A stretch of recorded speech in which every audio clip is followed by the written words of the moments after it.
दिल्ली के दिल में बदमाशों की पनाहगाह, चोरों ने गुफा में बनाया अपना सीक्रेट अड्डा। पुलिस से बचने के लिए गुफा का इस्तेमाल,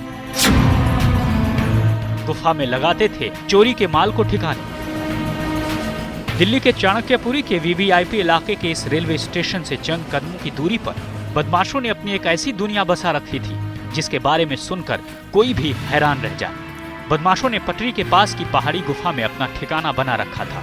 यकीन आना मुश्किल है, लेकिन आपको दिखाते हैं कैसे रेल की पटरियों से होते हुए ये रास्ता बदमाशों के उस ठिकाने पर पहुंचता है जिसका इस्तेमाल 6 बदमाशों का वो गैंग पिछले कई साल से कर रहा था। जंगली घास और पटरी के पास उगे पेड़ों की वजह से आम लोगों की निगाह इस गुफा पर नहीं जाती थी। साथ ही गुफा पहाड़ी में काफी ऊंचाई पर होने की वजह से भी लोग इसे नहीं देख पाते थे।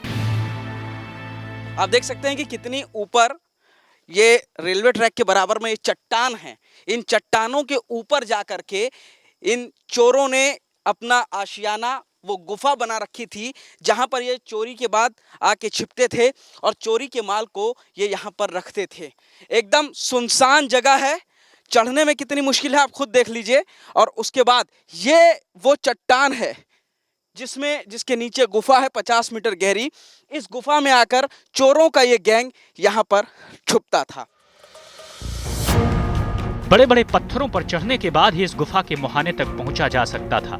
गुफा के आसपास पड़ी गंदगी की वजह से भी लोग इस तरफ आने से परहेज करते थे।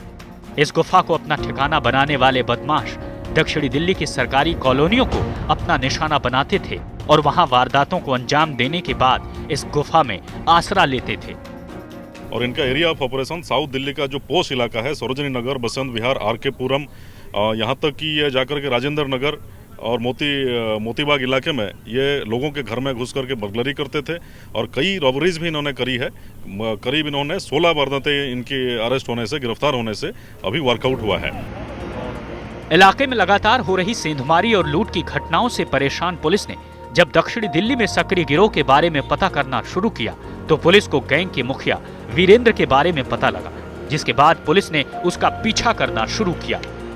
इनका जो डेस्परेट गैंग का जो लीडर है उसका नाम वीरेंद्र अलियास गदवली, ये उसमें शामिल हो सकता है। फिर उसके ऊपर हमने नज़र रखा, उसके मूवमेंट के ऊपर हमें पता चला कि ये 2-4 दिनों से ये बाटिका के पीछे जंगल में आना जाना करता है। तो वहाँ पे हमने अपना आदमी को डिप्लॉय किया सिविल क्लॉथ में। उसने उनके इसके मूवमेंट पे नज़र रखा और देखा कि इसके साथ साथ 2-4 और भी लोग वहाँ पे आना जाना कर रहे हैं। जब पुलिस ने इसके ठिकाने पर छापेमारी की तो वो हैरान रह गई। 50 मीटर लंबे उस सुरंग में 5 से 6 लोग बड़े आराम से रह सकते थे।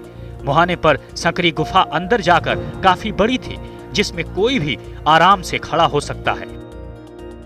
आप देख सकते हैं कि गुफा में जब हम अंदर आए हैं तो उसके बाद ये एक जगह हो जाती है जहां से 2 रास्ते कटते हैं। एक ये सामने गुफा जा रही है, इस जगह बाकायदा एक इंसान यहां पर अच्छे से खड़ा भी हो सकता है।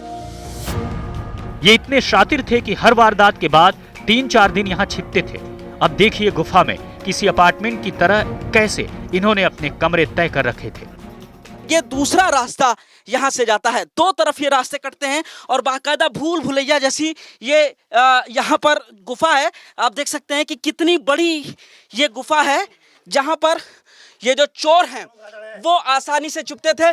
चमगादड़ यहाँ पर रहते हैं और इन चमगादड़ों के बीच में किस तरह से ये चोर पुलिस से बचने के लिए यहाँ रुकते थे। बैठ करके उसके अंदर आराम से लेट सकते हैं। करीब 50 मीटर लंबा गुफा है, इसमें 2 ओपनिंग है जो हमें अभी दिखाई पड़ा है। ये तमाम अपने जो चोरी के, लूटने के जो सामान होते थे उनको लेकर के गुफा में ये छुपा के रखते थे। इनकी गिरफ्तारी से लूटपाट, चोरी और छीना झपटी के कई मामले सुलझे हैं। पुलिस ने इनके पास से बड़ी संख्या में चोरी का सामान बरामद किया है। फिलहाल इनसे पूछताछ जारी है और ये पता लगाया जा रहा है कि इस गुफा के अलावा और भी कितने सुनसान इलाकों में इन्होंने अपने साथियों के साथ मिलकर ठिकाना तो नहीं बना रखा। इस सुरंग के अंदर बाकायदा उनके ऐशो आराम की सारी चीजें मौजूद थी, लेकिन आखिरकार ये गैंग पुलिस के हत्थे चढ़ गया है। कैमरामैन वेद प्रकाश के साथ पुनीत शर्मा, दिल्ली आज तक।